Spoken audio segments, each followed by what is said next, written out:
good evening, good morning, good afternoon, whenever the fuck you're listening. Sorry for the little hiccup. This is Tailgate Trash Talk, episode 6 of season 2. I got my main man Gary next to me. Gary, how you been, bud? I'm good, bud. I think that's just confirmation for all of them out there that we are doing this by ourselves. We don't have the big budget, the automation, all the bullshit of the producers from ESPN and everywhere else. We're doing this by ourselves. Yeah, that we are. That we are. Time got a little away from me there, so my sincere apologies. But nonetheless, we're here. We're talking another week of college football, another great week of college football. We almost had some big time upsets, but we didn't, unfortunately. But yeah, and we're going to preview this week's top 25 matchups, and this will be the first week that we do the Tailgate Trash Talk Heisman Stock Report. So you will get to see Mr. Gary Freeze and the Big Stoves, myself, our top 5 Heisman hopefuls. I'm excited for that. That was always a fun segment last year. Yeah. We had some guys in there that maybe the mainstream media didn't really pay attention to, and then by the end of the year they were kind of on the radar. Some of them fell off a little bit, but it's fun to kind of talk about individual contributions on a weekly basis, because we've been talking about teams all year. We've been talking about each week with the games and kind of how things are playing out per team. It's going to be fun to talk some individual contributions this week. I think there's some names in here that are going to surprise some people, honestly. I think so too. I think we've got kind of the big names covered, but I also think that there's some names in here that might surprise some people. And by surprise, meaning Gary is alluding to my picks, because no, some of mine are off the radar too. Just went off of like ESPN and like Football America's top 5 I would never ever be a crony. I like how you snuck that one in there, though. Yeah, bud. Yeah, I mean, absolutely. I mean, if the shoe fits, right? All right. Without further ado, let's get into it. Let's review last week's matchups here. Last week, buddy. We had a tough week last week too. Gary, I did not keep track of our wins and losses last week, because the week started off bad and it just kept going. It just kept on rolling. It was a tough one. We're gonna recover this week, I promise. For all of you out there that are following us, and if you're wagering on anything we're picking, we're gonna recover this week. Last week was a tough one. Yeah, absolutely. All right, let's get to it. BYU, Utah State. A little bit closer than I think we anticipated, but nonetheless, BYU got the victory, 38-26. That was a good Thursday night game. Then you rolled into Friday, and this was the game that we were both kind of anticipating here. Yeah. Washington, UCLA. Washington going down to UCLA there as the ranked team. I think you actually picked this one. I did. I did not. I thought this was where we were going to recover on the week, because BYU laid an egg against Utah State in the rivalry game. I was like, man, we're back to 500. Maybe we'll be all right the rest of the week. It didn't. But we did get this one. I did it. Yeah, you did. You did. UCLA. Listen, Chip's got them guys playing good football. They've got an offense that can score a lot of points, and I think that defense is a little better than maybe was expected to start the season. And they're gonna be in a lot of these games where it's 30s, 40s on the scoreboard, but their defense is gonna give them a chance. Michael Penix had not turned the ball over really at all this year, and UCLA turned him over twice, and then I think they got a fumble as well. UCLA's defense was pretty opportunistic in this. And if you go back to the days at Oregon, It's kind of what Chip had in Oregon, an offense that was super high-powered, athletes everywhere, speed everywhere. They're starting to get that at UCLA, but the defense at Oregon was always opportunistic. They had really good DBs that could track the ball hawks, So they're starting to build that a little bit in UCLA, and I don't want to say it too soon, but I'm starting to be a little bit of a believer that Chip Kelly may be back in his element in the college game. Yeah, and I think being out on the West Coast, where he had success in Oregon, I think that has a little bit of a factor into it as well there. So yeah, I agree. But that was a good game on Friday night. Real good game. Unfortunately, it started so late for us here on the East Coast. Unfortunately, I had to catch the second half highlights. Like, it was. I don't blame you, man. I was up watching that thing at 1 a.m, like, oh God. I'm glad I had a rooting interest in the game, but woo. Yeah, exactly. Man. All right, moving on. Saturday, Michigan, Iowa. I picked the upset here. It did not go in my favor. You obviously picked Michigan and went in your favor. But Michigan kind of struggled here with Iowa. But a lot of people do struggle with Iowa and that defense. So, and that's where I thought that, Iowa's offense might come to life a little bit playing against the number 4 team in the country. You know what your defense is going to do. Your defense has done it all season long. They've done it for however many years. That defense is really, stingent. And so I figured this might be the coming out party that the Iowa Hawkeye offense was gonna be successful and pull the upset. Unfortunately, it didn't work out that way. They just don't have dogs on the offensive side of the ball. They've played good defense all year, and they're going to, because that's what Kirk Ferentz does. But they don't have horses on offense. They've always kind of had like a quarterback, like a kind of quiet but really good field general quarterback that would sneak up on you a little bit, make a play here and there. They've always had tight ends. They don't have either of those this year, and they don't have much of a running game. I think they still have Petra. Yeah. I mean, he's like a 7th-year senior. Yeah. He just it's clear that they're needing to and probably looking to reload on offense. The offensive line hasn't been playing as well as Iowa's offensive line usually does. I mean, they're putting pros in the league off that offensive line on a yearly basis. Yeah. I don't know that they've got a pro right now on this offensive line. Maybe there's a fringe guy in the mid to late rounds, but this is not the Iowa that we're used to seeing over the last 10, 15 years. They're gonna struggle all year on offense. And I mean, they won a game. They won a game with 2 safeties and 2 field goals earlier this year. So yeah, that's kind of what Iowa's game is, kind of in a nutshell. So yeah. Oh, Kentucky, Ole Miss. Buddy.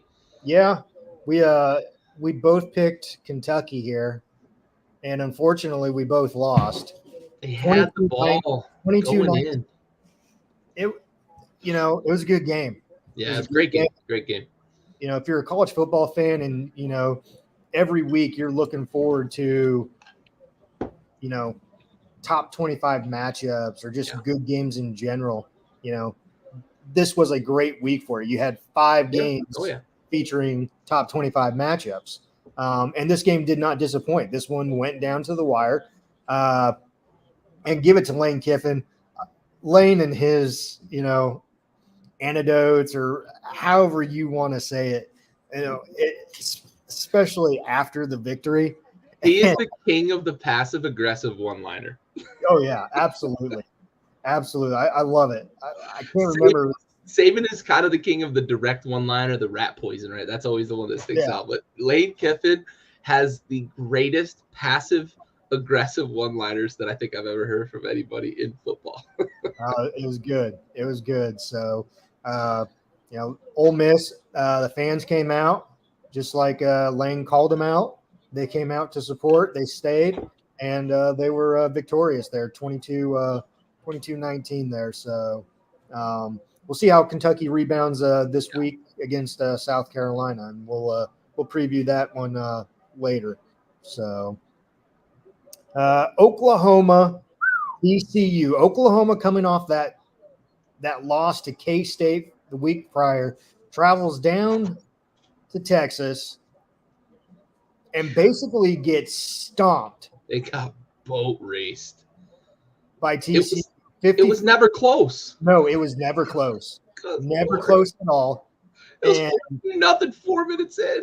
This is not the same Oklahoma defense or offense from the first few weeks. And that definitely did not play against, or that played against Nebraska. Yeah. Like absolutely. This is totally, and there's a saying that's going around, the curse of Nebraska. You play Nebraska, you win. Look what your record is after you play Nebraska. Northwestern can vouch for that. They ain't won a game yet. Oklahoma, now they're 0-2 after they played us. Yeah. Like Georgia Southern. Yeah. Like, I mean, yeah. It's so this one. Look, this one for me, I think the Brent Venables defense. No, it's not. It's not. And I think this one for me was eye-opening. I, prior to last week, wasn't a believer yet in TCU. I thought that the offense was a little bit of a flash in the pan against some inferior competition. But you go hang 55 on OU, I'm starting to believe. And they've got an okay opponent this week that we're going to see. Now they're ranked. Now they're on the national radar. Can TCU replicate this type of performance as they get deeper into Big 12 play? Good. They could talk about that one. They scored fucking good Lord. Like, I think they scored on all but one possession. It was unbelievable. They were just up and down the field.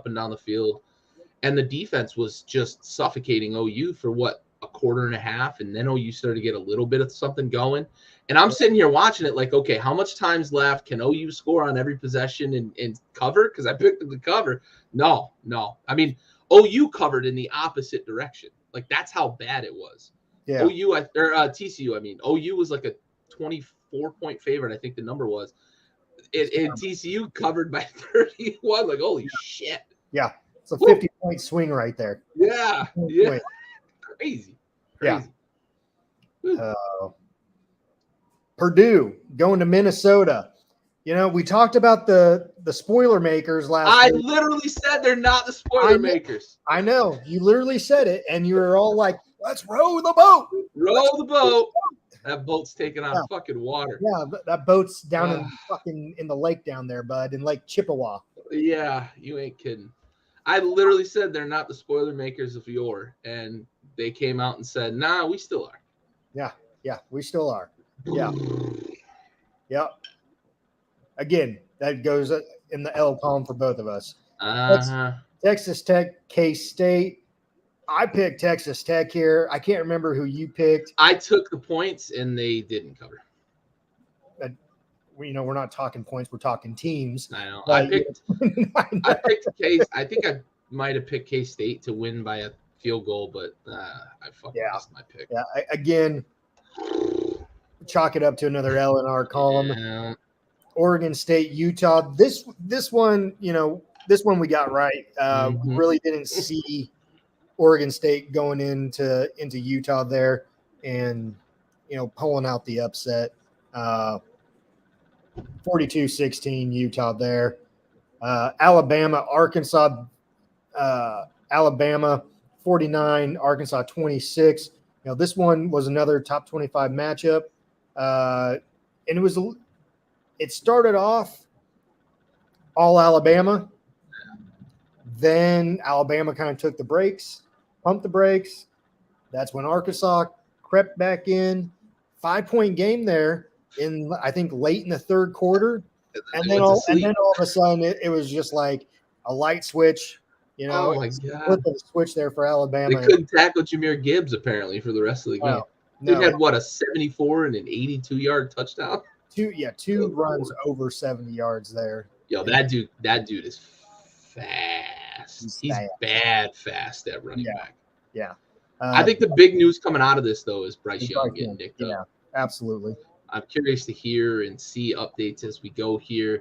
I fully anticipate he's at least going to miss a week, which they've got a big matchup with Texas A&M. It's only big because of the Jimbo Saban feud, because Texas A&M can't doesn't wait. look very good right now. But yeah, I'm curious if Saban will play it safe with Bryce, and even if he's close, he probably won't play this week. So I think we'll see a lot of Jahmyr Gibbs, a lot of the running game, and a lot of defense from Alabama against Texas A&M.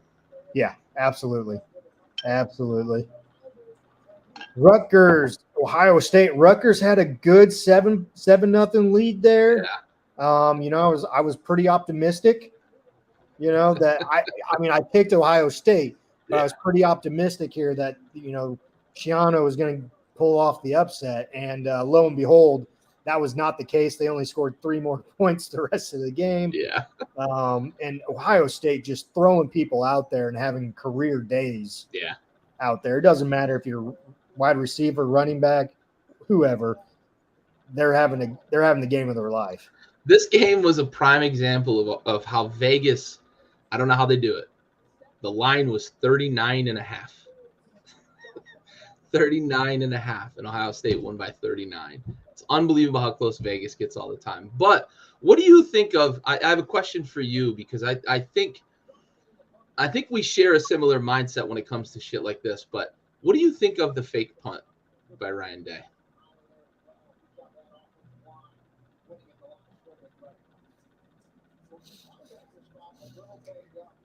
So I have, because it was 42-10 at the time. I have 2 thoughts on this, okay? And my second thought came after listening to other people talk about it, okay? Mm-hmm. If that was called by Ryan Day, fuck you, bro. Yeah. Fuck you. Yeah. You're up fucking by 30 plus points in the 4th quarter. Yep. Punt the fucking ball. Right. Punt it.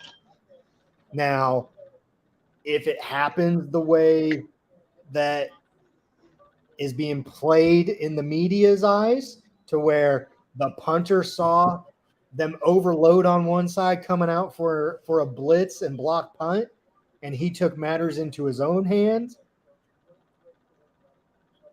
he deserved to get lit the fuck up. The laugh there. Yeah. For me, in either circumstance, it's a fuck you to Ohio State, right? And it's Ryan Day's responsibility. We're up 42-10. We're not calling this fucking hot read on a punt. You punt the ball away.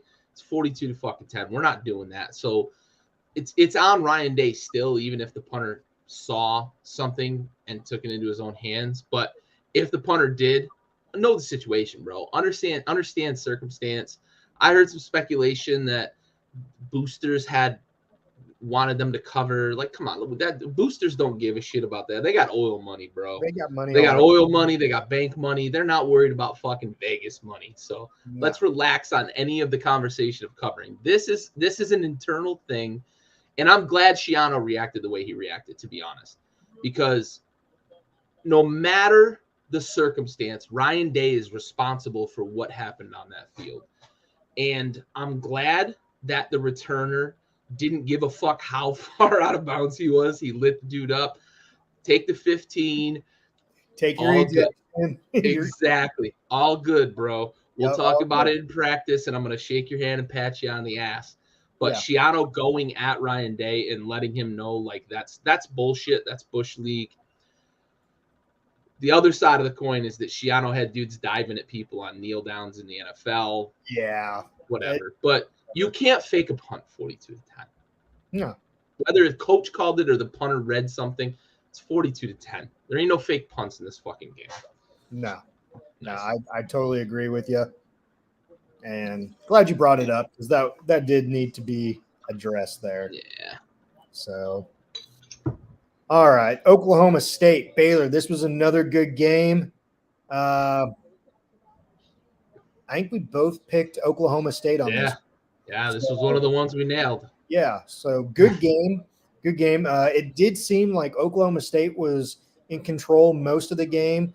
Kind of let Baylor back in there towards the end, but Oklahoma State for majority of that game was in control. That is something I think Oklahoma State's going to have to figure out, because last year defense was their calling card. This year, multiple times they've let teams back into it. And in the first week, it was against a really, really inferior opponent that they were up by like 40 and ended up holding on late to win by a touchdown. And yeah, absolutely. UTSA with a big win over Middle Tennessee State. And honestly, I'm going to say it now. Frank Harris is going to end up on an NFL roster as a quarterback. He's either going to end up in San Francisco or Baltimore, maybe Arizona, but he's going to end up in one of those places where they've got a primarily dual threat quarterback, because that dude, he's got all the tools. He just needs to get in a system that can help him structure his game a bit. Big arm, strong arm, accurate, very accurate, really sloppy feet. He kind of relies on his athleticism, and you won't get away with that at the next level. Really athletic, gets out of the pocket, makes smart decisions with the ball. They've got something there with him, and I forget the wide receiver's name, but they've got an NFL wide receiver on that team too. I think Frank Harris belongs on an NFL roster as a quarterback, possibly backing up Lamar Jackson or Trey Lance, maybe even Kyler Murray down in Arizona. Or just go ahead and take Kyler Uray's job, but he very well could, because that dude's that's for a different. That's for a different.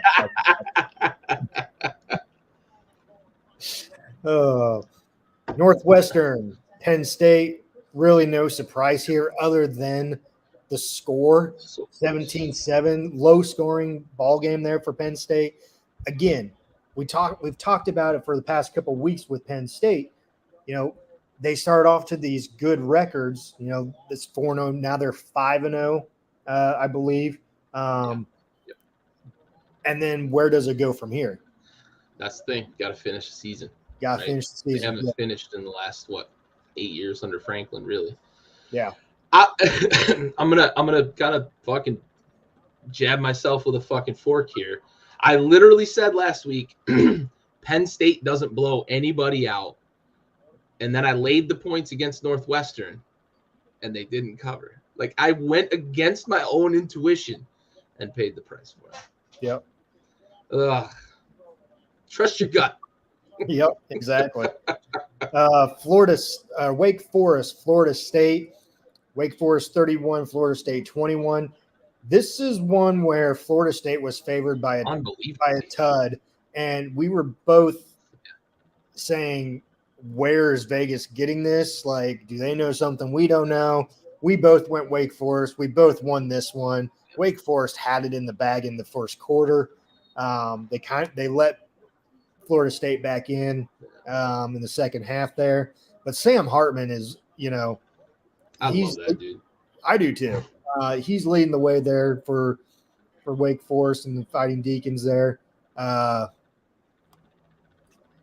mean, at least we got it right. Vegas didn't. So yeah, crazy. I couldn't believe it. Look, Florida State's not one of the 25 best teams in the country. No, I can't believe they were ranked. I couldn't believe they were favored. I get it. The top 25 is shuffling pretty heavy these early weeks as teams kind of level off and wins and losses are happening. But Florida State's not one of the 25 best teams in the country. No, not at all. Not at all. A&M travels to Mississippi State. Mississippi State was a 3-point favorite. They come out victorious 42-24, and just Mike Leach lays it on Jimbo Fisher. And then, he's a fucking national treasure, dude. And then has probably one of the best life advices that anyone could ask for when he's getting interviewed after the game. And if you haven't seen it, you need to look it up.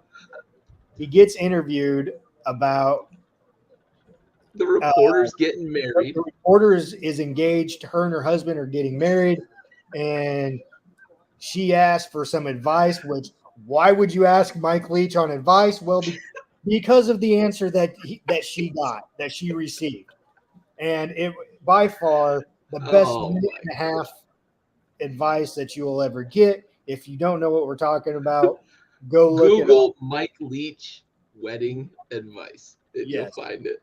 Yes. Priceless. Go elope, and you'll thank me later. I'll pay you $10,000. I'll pay you $10,000 to go elope. He is such a gem, dude. I love it. I we were talking in our group message. I was like, hey, someone just needs to write a book about all his sayings, all his coffee table memoir. Yes, golly. Absolutely. Anyway, going back to the game here, Jimbo Fisher and company, they need to get it figured out. They got Alabama coming into town. They'll probably be up for that game, but it's Alabama. You haven't been playing well. But with Bryce Young possibly being out, which I would think to believe he will be out for this game, you have a opportunity to sneak out a victory. Is it going to happen? That will be on our next segment. Stick around. Georgia, Missouri. Holy cow. Dude. I found myself the last 6 minutes of this game just rooting for Missouri because I just wanted the chaos of Missouri upsetting the number one. If you said at the beginning of the season that Missouri would upset a number one team this season, I would have told you to go check yourself into the 13th floor of any psych ward because that's ridiculous. Missouri is not a good football team. However, they had a lead with like 2 minutes left in this game. Yeah. Crazy. Yep. They blew it. They let it slide. Yeah. Georgia's got some soul searching to do because they've been making some mistakes that are very uncharacteristic of the team that they were last year. Yeah, and if, being of the Saban tree, I have a feeling that Kirby is going to have a nice doing some dicks this week. Yeah, nice little week of practice this week. Yeah, I bet. You're probably 100% right about that. Yeah. So NC State traveled to Death Valley and Clemson, 20-30. Clemson came out victorious. This was a little bit closer.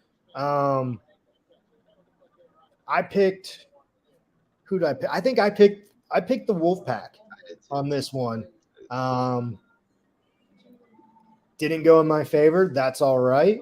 NC State they looked a little flat. They beat themselves. They did. They beat themselves. Between this and the Kentucky game, I don't know who beat themselves more, and maybe a little bit of Arkansas too, because they made some bad mistakes at bad times. But NC State really beat themselves against Clemson with untimely penalties, bonehead penalties. It was pre-snap stuff.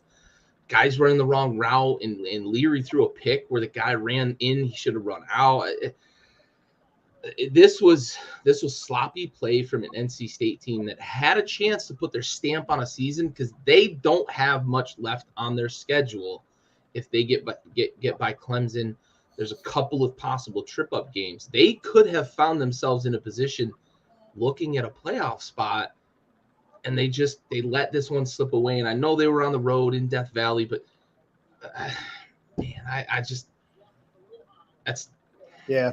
that's one you got to look at. If you're the Wolfpack, you got to look at that one and say, fuck, we let that one get away. Yep.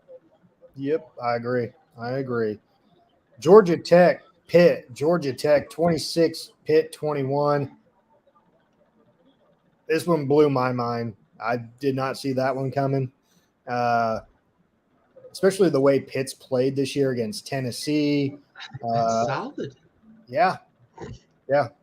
They just, this was their week to just let everything, fall apart. But Narduzzi, he's going to have them back ready to play. I think you're right. Just like Slovis was very flat. The offense never got going, and they had a lead for the vast majority of this game. They had a lead, but they could just never pull away and put Georgia Tech away. And in the end, Georgia Tech found a way to score enough points to win. That's a huge program win for a coach who's trying to rebuild a program that was once kind of at the pinnacle of the ACC and has been in the basement for several years. That's kind of one you can hang your hat on the road in Pitt against a team that was in the top 15 to start the season. The only thing I can say about this is this reinforces a little bit. Both you and I question them being in the top 15. This kind of reinforces that a little bit. They're not quite the team that the national media would have people believe, but this was a very, very surprising loss. Yeah, absolutely. Absolutely. Arizona State, USC, 25-42. USC comes out victorious. Really not a shocker there. And then Stanford, Oregon, Stanford 27, Oregon 45. Again, not a shocker there at all by any means there. So on those, we came out victorious on our picks there. So again, not a great week for us as far as picking some games, but it was a great week of college football. Hell yeah. Nonetheless. Even when we have a tough week, it's still good football. That's right. That's right. All right. We're going to take a quick 40-second sponsor break. We'll be right back to preview this week's top 25 matchups. This week's sponsor is brought to you by PocketPairClub.com. Pocket Pair Club, club number 26881. Gamble responsibly.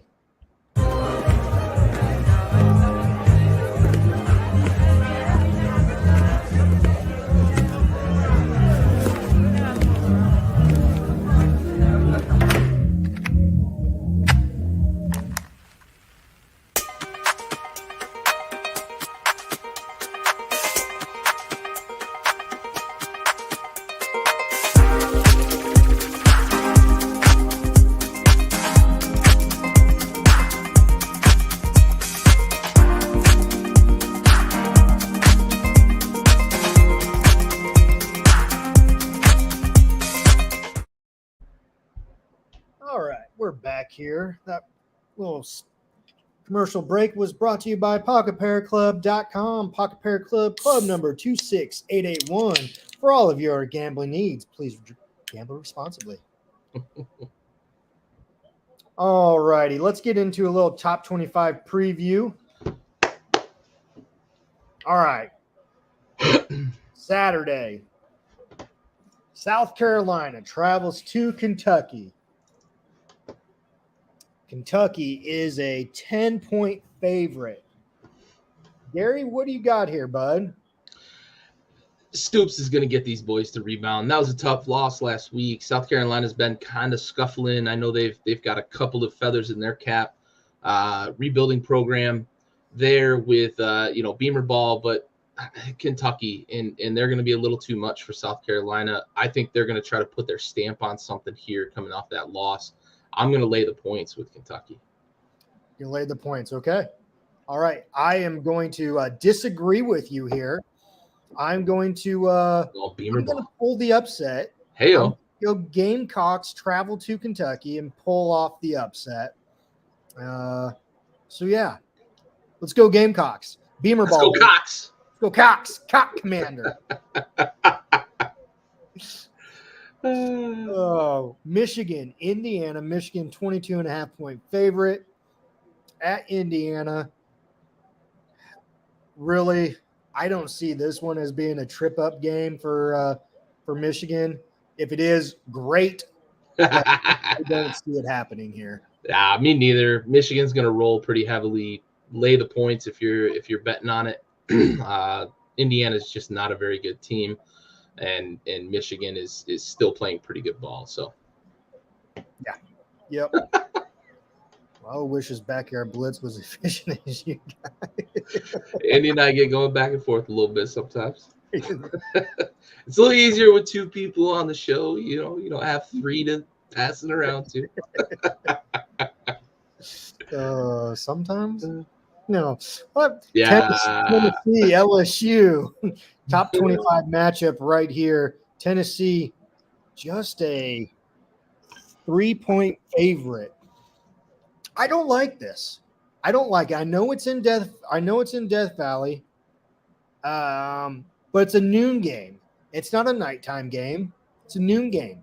Hendon Hooker is going to go in there and he's going to slice and he's going to dice and he's going to come out victorious here. And Brian Kelly can go be with his family with that L. Go Tigers. Go Tigers. I'm with you.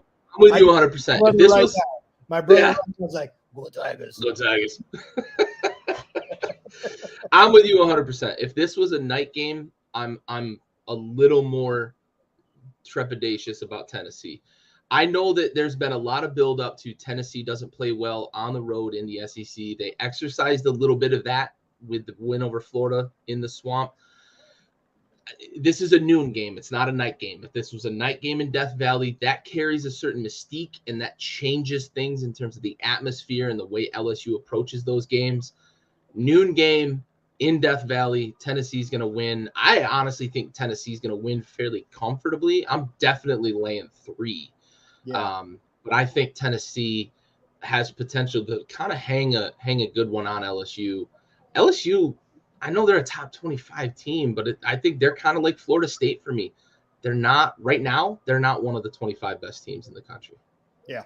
Maybe Brian Kelly builds something down there because he did build something in Notre Dame, but they're not one of the 25 best countries. No. That's it, Aaron. They come to life at night. Yeah. Yeah. All right. 17, TCU travels to Kansas, number 19. Game day. TCU favored by 7 here. I'll let you speak on this one first. Listen, I love the Kansas story. I'm going to preface with that. Kansas is not the 19th best team in the country. Kansas is not a top 25 team. They haven't really played anybody yet. If you're betting, bet the over, unless it's in the 80s, because this is going to get fucking crazy because neither team is going to really stop anything here. But TCU, they're going to roll, I think, comfortably, probably by 10. They might win this thing like 51-41, something like that. I just think that TCU's got a lot of firepower on offense, and I love the Kansas story. I remember when Mangino had them, undefeated in like week 10 of the season when they were like the 4th ranked team in the country, or even they might even gotten in the top 2 or 3 at the time. I loved watching that because I love watching non-traditional power football schools do well. I just think that TCU is going to be a little too much for them. The game day going to Lawrence is awesome. I love that because I love when they go to new cities. I love when they go to these kind of offshoot cities that aren't big time football cities. But for me, it's TCU, and I'm going to lay the points if I'm betting this one.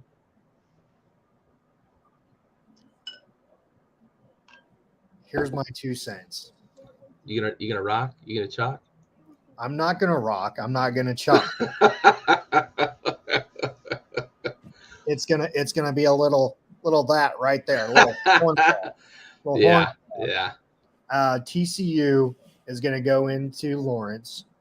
They're gonna come out with the dub, and this hype with Kansas and whatever is gonna go away, and then they're gonna start talking about basketball. Let's just be honest. I'm with you. They're not the 19th best team in the country. Absolutely not. Yeah. And honestly, I mean, I think the only reason why game day is there is because both teams are undefeated, and the university kind of lobbied too. They did. They did a hell of a marketing job to get them to Lawrence. Yeah. So I get going to, some schools you've never been to, but hey, boom. Why weren't you there in 2009 with Mangino? Yeah, for sure. I agree with that. But whatever, neither here nor there. But TCU, I do like the non-traditional football powers having these kind of runs. I do enjoy it, but TCU is gonna stomp on that this weekend. Yeah, unfortunately. Yeah. And look, I'm from the Syracuse area. Syracuse is 5-0 right now, but they're not they're not. And I'm glad the pollsters agree. They're not a top 25 team. Yeah, it's a great story.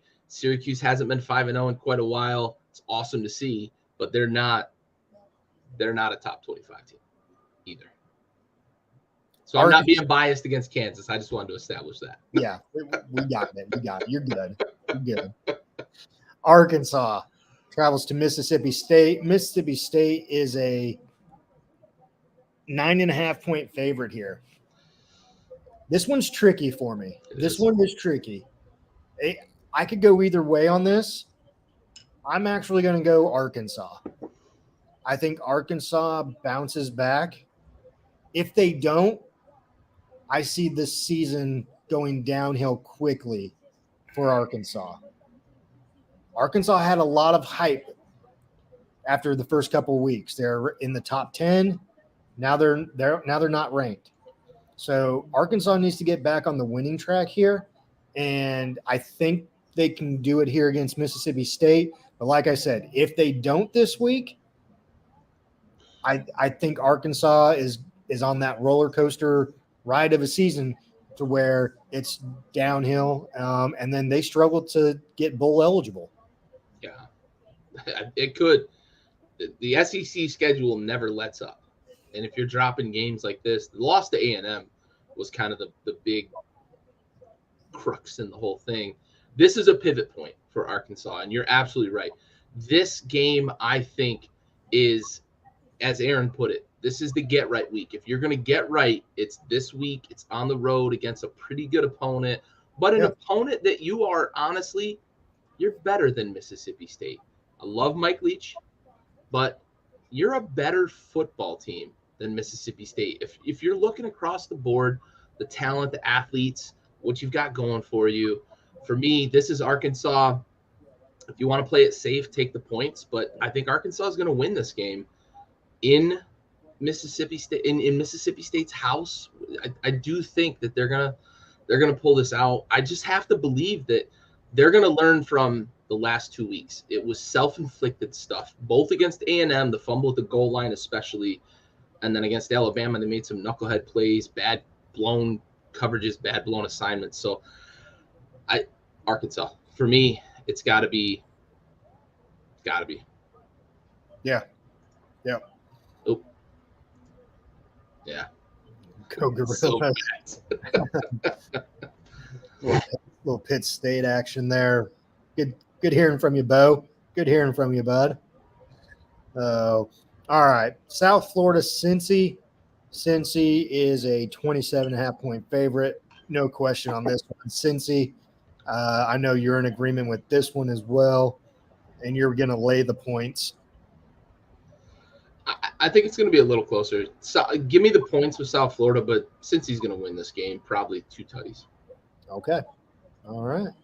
Auburn travels to Georgia. Georgia is a 30. Well, I'll take this. I'll take the lead on this one. Yeah. Brian Harsin is going to get fired at some point in time during this season. He knows it. But what are the odds of an upset to save his job? And then you're forced to keep him. Mm-hmm. I'm going to go Georgia. Just because Georgia had a shitty week against Missouri. Yeah. And like I said earlier, Kirby comes from the Saban tree. You know what kind of practices and what all is going into practice this week with that Georgia football team. Yeah. So give me Georgia. Yeah, Georgia 30 I think is too many for me though. I think this is more of a 24-point game. So I'm going to if I'm wagering, I'm taking the points with Auburn, but Georgia's going to win this game pretty comfortably. Yeah. Texas Tech, Oklahoma State. Oklahoma State 9.5-point favorite here. Yeah, I'm going Oklahoma State on this one. Home game. Yeah. Yeah, I worry how much they've been letting people back in the game. So 9.5 is kind of a fringe number for me. I'm going to take the points. I think that Oklahoma State wins by a tutty. So Oklahoma State to win, but Texas Tech plus 9.5 that's Oklahoma State just hasn't really stepped on anyone's throats yet. No, they haven't. I'm waiting for them to do that, and then I'll start to believe that these numbers, they'll start covering these numbers. Yeah. Yep. I love them as a dog going forward. If they're a dog at all the rest of the season, I love them as a dog. I think they're going to run the table in the Big 12. All right. Utah goes to UCLA. Utah 3.5 favorite here. I'll let you take this one. Remember how many points Washington was laying in LA last week? Same number. Mm-hmm. Same number. But you're going Utah, though, right? I'm not. Give me the fighting chips, man. I'm going money line. UCLA against Utah here. I'm 100. My chips are all in the middle of the table with DTR, buddy. And I'm going to talk about him I don't want to spoil it, but I'm going to talk about him quite a bit here in a minute. But my chips are in the middle of the table with DTR, that offense and what they can do and what Chip's got them guys doing. The defense is a little bit opportunistic here. I like Cam Rising. I have professed his greatness here. I think he's an awesome quarterback. But if this was in if this was in Salt Lake, I'm in on Utah. But because this is home for UCLA, give me UCLA money line. Does it really matter if it's in UCLA? Mm-hmm. Does it? I don't know. Would you pick them to upset them in Utah? No. So you're taking Utah? Yeah. Absolutely. I'm taking Utah all the way. Okay. House divided on this one. Yeah. Utah. It's not a home field advantage. No, that's fair. I mean, you saw the game last week. Fair. That's fair. So, I mean, you got me there. They don't have to travel. Jeez. Ohio State, Michigan State. Ohio State 27.5 favorites here. Yes, I think the number's a little low. Yeah, it is. Michigan State looks like shit. How? So we can talk about this on another time. Yeah, but you just gave your head coach a lot of money, man. $95 million. Guaranteed. That's a lot of money. Guaranteed. And look at the year he's having. Not good. That offense can't score. That defense can't stop anybody. Ohio State's going to roll. It might be by 40.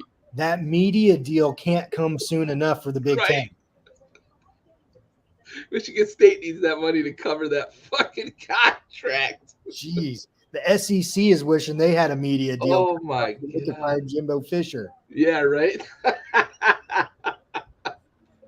All right. Ole Miss, Vandy, Miss, 17.5-point favorite here. Yeah. And honestly, I think that number might be a little low too. Yeah. Ole Miss should roll here. Yeah. Washington travels to Arizona State. Washington, 14.5-point favorite. Yeah. Yeah. There's so much turmoil in Arizona State right now. That it's not good. It's not good. No. It's not good. Players are diming out coaches, and coaches are diming out the administration, and coaches are diming out other coaches. Like, not good. Not good. This is a lost season for a Sun Devils program that looked like it was starting to kind of put something together. Ugh. Clemson, Boston College. Clemson, 20.5-point favorite. Yeah. Boston College, yeah. They're not the BC team that we've seen before. No. DJ could not throw a single pass this game in Clemson covers. Yeah. Boston College just isn't good. Yep. Washington State, USC. USC, 13-point favorite here.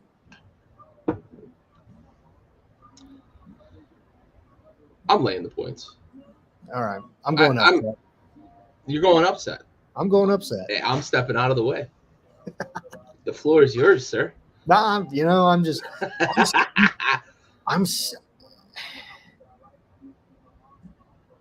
still not totally sold on USC yet. I'm really not. I'll just throw it out there. I'm just not. I don't know what it is about them, and maybe it's just because it's the Pac-12. Maybe that's entirely fair though. But I'm just not totally sold on them. Yeah. If they can get a couple more victories, then yeah, I guess so. Because then they'll be 7-0 at that point in time. Then you kind of have to start looking at them as contenders. And don't get me wrong, Caleb Williams, he's the hell of a quarterback. Lincoln Riley, hell of a coach. Okay, they got that program nationally ranked where they haven't been in quite a few years. Right. So you have that going for you.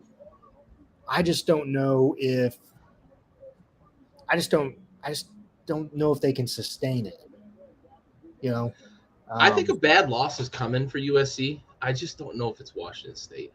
I think that's where I'm at with this one. I just don't know that it's Washington State, but yeah. I think you're right that a bad loss is coming. It might be Washington. It might be Oregon State, right? I think they're on the road at Oregon State this year. Or no. Sorry, they just blew out Oregon State at home. I think they're on the road at Washington.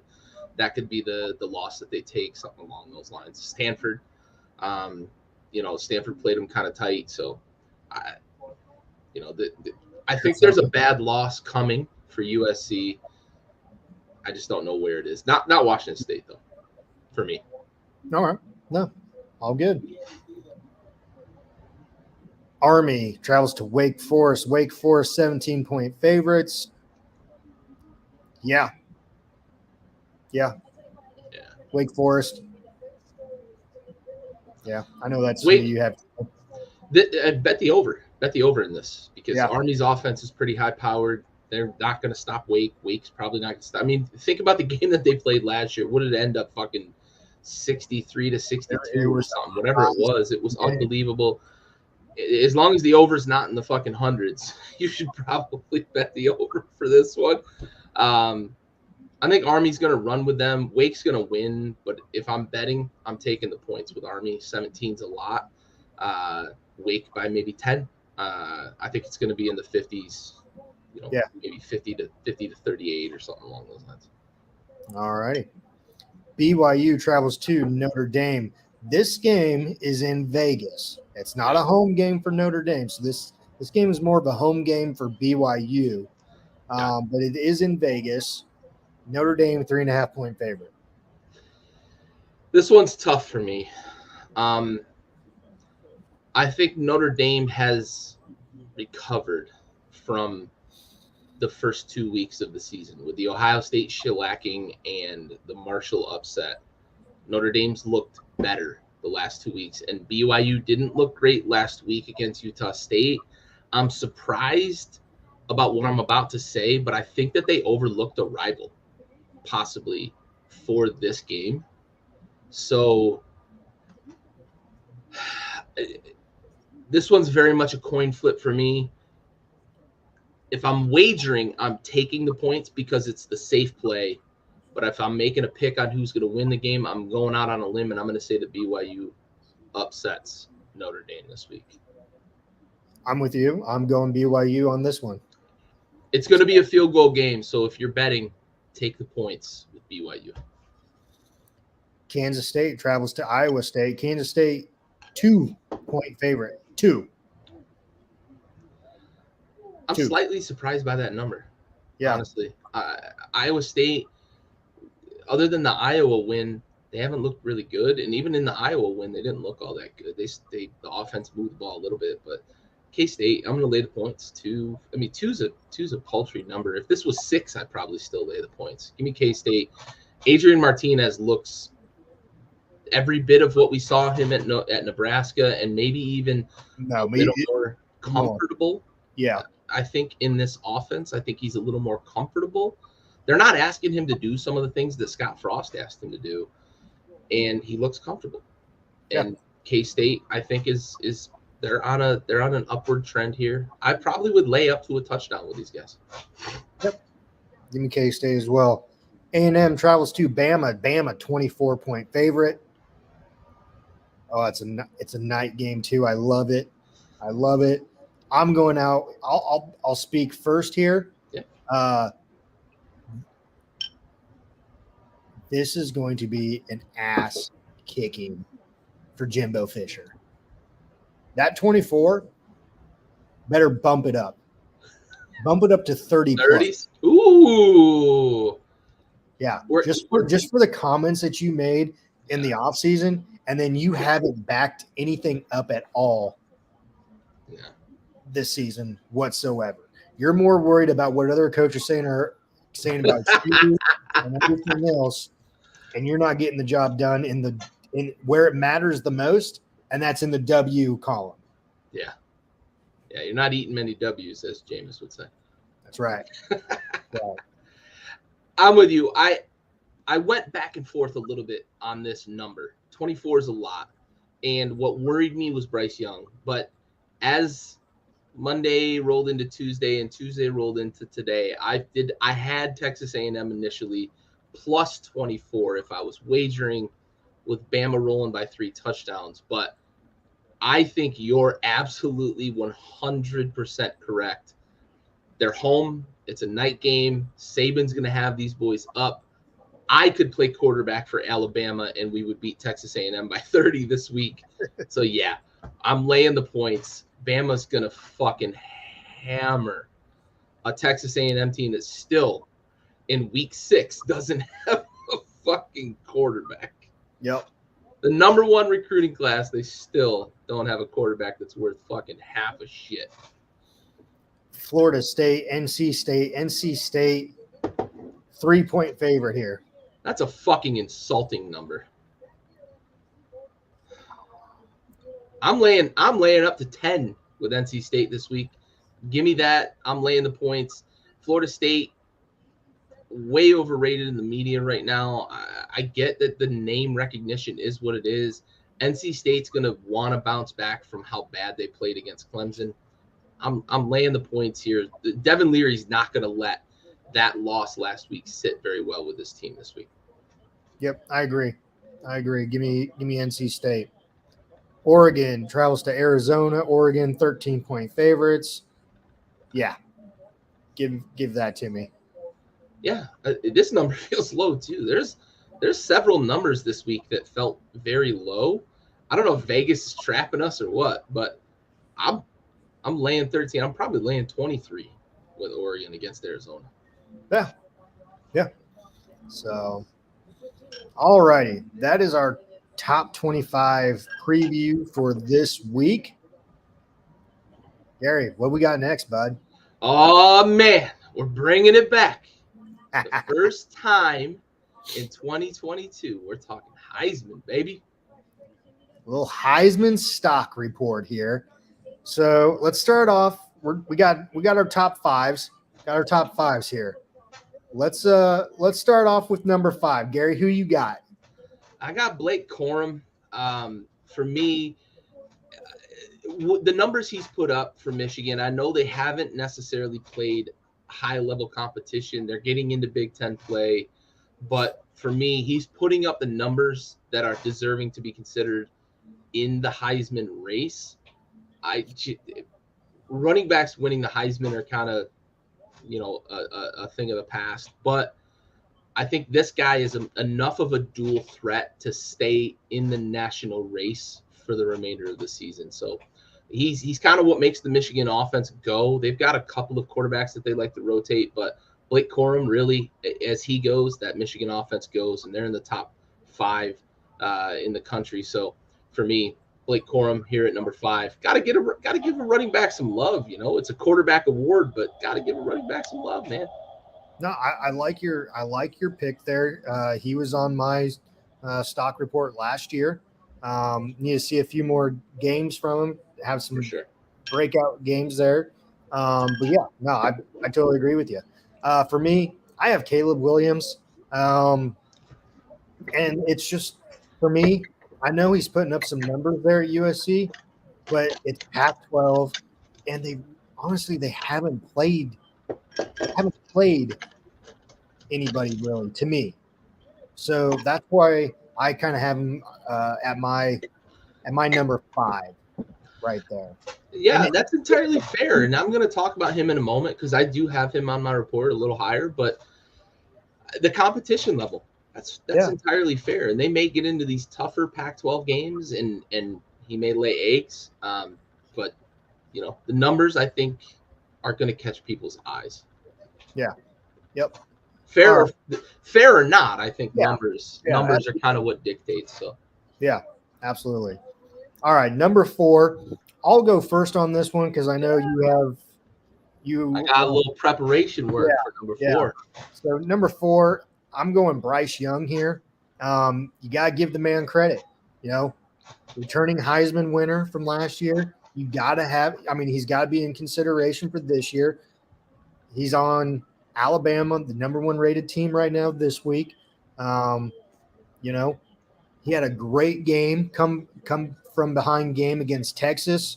Led that team to basically put the whole Alabama team on his back and won that game for him. I know the kicker, made the field goal and everything, but he's the one that got it down there. Yeah.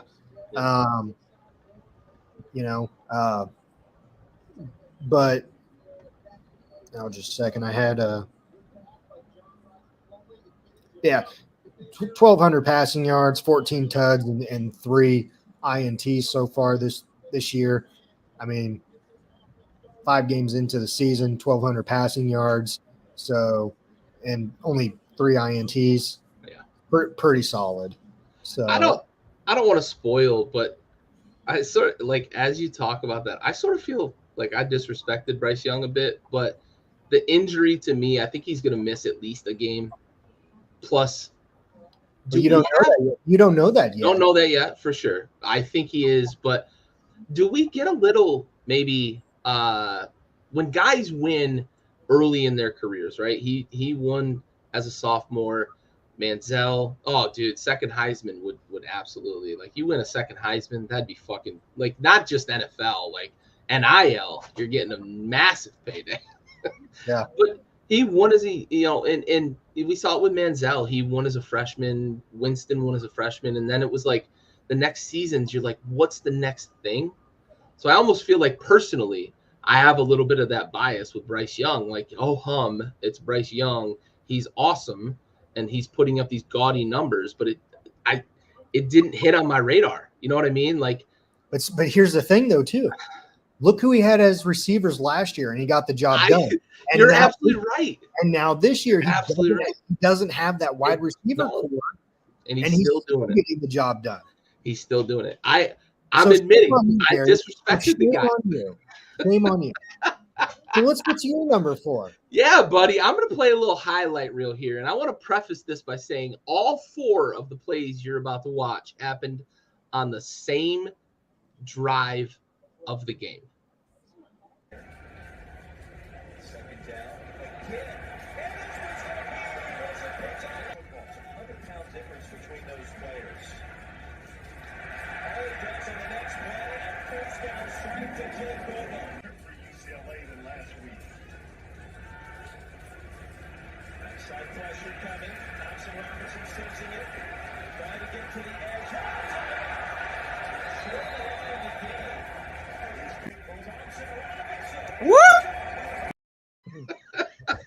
You hear my little Chris Berman impression at the end, but Dorian Thompson Robinson put himself on the Heisman radar with that win over Washington. He's been solid all year, but that game, he was a fucking stud. He's so composed. I mentioned all of those happened on the same drive. The first 2 of those were back-to-back plays. He got a ball tipped. The defensive lineman literally caught the ball, and he knocked it out of his hands. Followed that up with stepping up in the pocket, staring down the pressure, throwing a fucking strike for a first down. Hurdles a dude, makes 2 dudes run into each other, Lamar Jackson style. Dorian Thompson Robinson is leading a UCLA offense that is putting up big time points. And I think that because they play in the weak Pac-12, are going to be on the national media's kind of radar, I guess, for lack of a better term, for the rest of the year. They're going to be talked about because it's Los Angeles. They're going to be talked about because it's Chip Kelly. Dorian Thompson Robinson, for me, at number 4, he's put himself into the running for the Heisman with that win a few signature plays there on a single drive. He's got another opportunity this week playing number 11 Utah. They still got a game against USC, who, as long as they keep winning, will be in the top 10. A lot of opportunities here for DTR to make a statement in the Heisman running. But for me, watching that game, I don't know why people aren't talking more about him. That was a good game. Good game. I remember that drive too. So that happened before halftime. Yeah. But I mean, no love for Bryce Young from you. So I know. Moving on. I know. Who you got for number 3 there, Gary? Number 3, I'm looking at Hendon Hooker, man. Hendon Hooker, University of Tennessee, putting up really, really big numbers. They score 30, 40, 50 points a game. They're the number 1 scoring team in the nation. They were the number 1 scoring team in the nation last year. He's the point guard for that offense. So for me, Hendon Hooker, I think he's going to continue to put up gaudy numbers. Tennessee, they probably are going to compete in the SEC East. I think the only game they lose maybe on their schedule is potentially against Georgia. I believe they avoid Bama this year. I'd have to double check. Actually, I'm going to double check while I do this. But Tennessee, to me, they're going to score points. Hendon Hooker, dual threat, does enough with his feet that he's going to set all the Heisman feelers off, because he's going to put up a lot of gaudy numbers. Josh Heupel's got that offense humming. So for me, Hendon Hooker at number 3 here. All right. Yeah. I like the pick. A little bit more consistency from me for him. That's fair. And he's up there though. But I mean, definitely I lied. They do play Bama. Actually, in fact, it's definitely top 7 for me though. Top 7. He's in my top 7. I got Sam Hartman. For Wake Forest, 1,200 passing yards, 15 tuds to 2 INTs. Dude's getting the job done. Yep. And those numbers are only going up in the tuds and the passing yards this week against Air Force, bud. This is another guy I feel bad about not having in. I had 9, I think, names. That I rattled, but dude, you're doing it right, man. You're doing it right. I told you, you were going off of. I was not. I'm looking out there at the broad scheme, the broad landscape of college football, and I'm plucking these players over here. I'm giving you full credit for Sam Hartman for sure. He belongs. He belongs in the Heisman conversation. He's probably 6 or 7. Him and Bryce Young, I think, are the next 2 out, but for sure, great pick with Sam Hartman, man. Yeah, thank you. Appreciate it. Yeah. Who you got for number 2? I'm looking at Caleb Williams. For me, it's the numbers, it's the offense, it's the city. USC is always going to get consideration. They're always going to be in the spotlight. They're winning games. As long as they continue to win games and he continues to put up the numbers in those wins, he's going to be in consideration. So for me right now, the pivot man on the number 6 team in the country, in the second biggest city in the country, in one of the most prolific and high profile universities in the country, is number 2 for me. All right. So you got Caleb Williams 2. I have him at 5. I got CJ Stroud at number 2, and I know he's high up on everyone's draft picks and everything else. They honestly haven't played anyone though either. But in those games, they have literally dominated every team that they played, and CJ Stroud has put up gaudy numbers, like Tecmo Football Bowl numbers. I mean, he's got almost 1,400 passing yards, 18 tuds, and two TDs. So yeah, I can see why everyone is gushing over this guy and why he's the clear Heisman favorite right now. Yeah. But to me, they haven't played anyone. And and I get, the players don't make the schedule. I get that. Okay. If they can keep doing this and at the rate that they're going and, against the Michigan, to close out the season, if they can do it against Minnesota or they obviously did it against Wisconsin, but Wisconsin is not the Wisconsin team that we've come to know. So honestly, I mean, if they can keep doing it, then yeah, he's going to be up there. Unless he, at this point, to me, he's the clear favorite in everyone's eyes. So it's his to lose. Yeah, it sort of is. But for me, he's my number 2, just because they haven't really played anyone.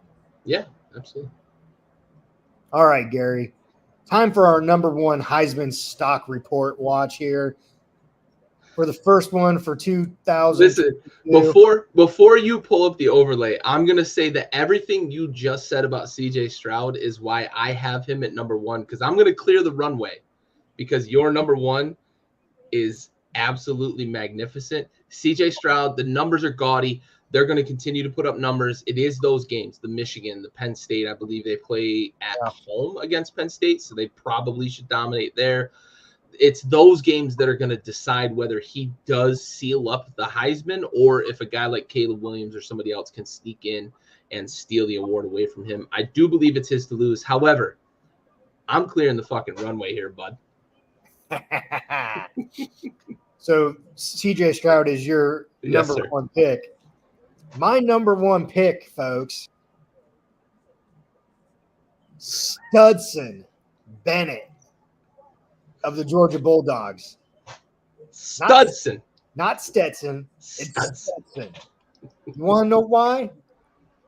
He's leading the number 1 ranked team. He's got over 1,500 yards passing. I know he's only got 5 tuds, but he's got 1 INT, 5 tuds, 1,500 yards passing.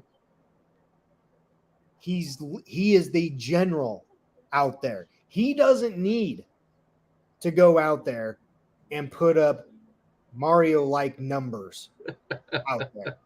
He is a general. If he keeps this up, I don't see why you can't have him in the conversation of a Heisman candidate. Stetson Bennett, baby. Stetson for president.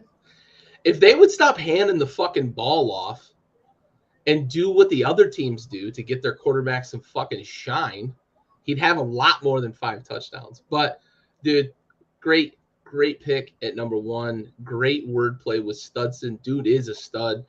I think that Stetson Bennett has played himself in the last 18 months. By the end of this season, the last 18 months, he'll have played himself into a pretty high pick in the NFL draft. I don't think there's any reason why a guy with his skill set, his leadership ability, his charisma can't be successful at the next level. I'll be curious to see where he lands, but I do think that he's got the tools to succeed at the next level, despite being a walk-on at Georgia that waited 3.5 years to get an opportunity to play quarterback at his favorite college.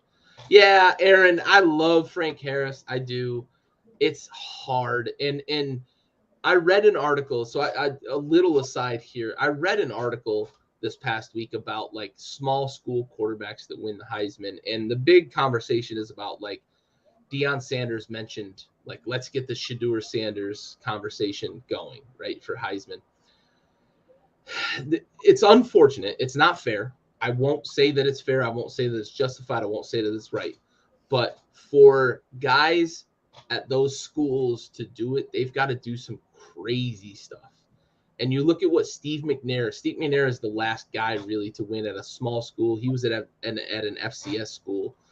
He had like 60 some tuds and like 6,000 total yards. And like the numbers were just gaudy. I love Frank Harris. we are Roadrunner sympathizers here on the show. We support UTSA through and through. But Aaron, we support you. Heisman, I love the guy. And I said, listen, I said to open the show, he's going to be an NFL quarterback. So I gave him some credit, right, Aaron? Is that fair? Is that fair? Did I get credit for that? Yes. Fair. Not at all. It's nothing to scoff at, for sure. It's nothing to scoff at. But if you extrapolate that over the course of the season, he's going to have like 60, and that's going to be close. So let's see as we get later in the season how he's going to be, for sure. For sure. All right, Gary. We previewed, we reviewed, and then we had the Heisman Stock Report. Yes, sir. I'm so glad it's back, dude. I too. love talking Heisman with you, buddy. Yeah, absolutely. We're going to keep it going the rest of the season, and we'll see where we land at the end, bud. But another great week in college football this week. We got some good top 25 matchups. Yeah. One game that we did not talk about, and it's because they're not ranked, Red River rivalry. Yeah. Oklahoma, Texas. Yeah, so for sure. That'll be a good one as well. See if Oklahoma bounces back or if Texas comes out victorious there. So, yeah, for sure. Actually, it looks like Ewers might going to be back. Play, right? Might actually play against Oklahoma. So good. Like to see that. He's a guy that I think has a lot of potential there. And honestly, I hate to be kind of the 2020 or hindsight is 2020 guy, but I do think that Texas has a decent shot at knocking off Alabama if Ewers plays that whole game. Yeah. So it's good to see him back for Texas. Yeah. Yep. Makes him better. So, yeah. All righty. Well, without further ado, that is it for Gary, myself, and the Tailgate Trash Talk. Thank you guys for joining us again. Thank you for the good conversation. And Gary and I will be back at it again next Wednesday, 8 o'clock, for another great week of Tailgate Trash Talk and our Heisman Stock Report watch. Yes, so sir. we appreciate it, everybody. Absolutely.